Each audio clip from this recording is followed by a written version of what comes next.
Kilalanin natin si Teresa Magbanua, isang revolusyonaryong bayani mula sa Putotan, Iloilo.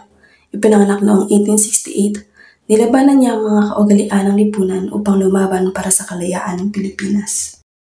Nasaksihan ang kawalan ng katarungan ng pamamahala ng Espanya. Sumama si Teresa sa kanyang mga kapatid sa kilusang revolusyonaryo. Ang kanyang pambihirang kasanayan bilang isang sharpshooter at leader ang nagbigay sa kanya ng titulong Joan of Arc ng Visayas.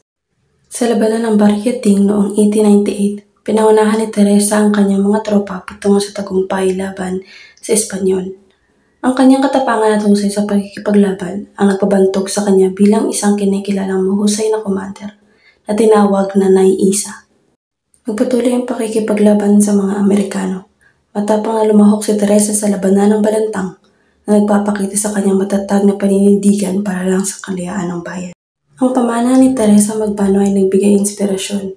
Ang kanyang katapangan, tibay ng loob at dedikasyon sa kalayaan ay patuloy na nagbibigay inspirasyon na nagpapaalala sa atin ng lakas at sakripisyo ng mga lumaban para sa kalayaan ng ating bansa.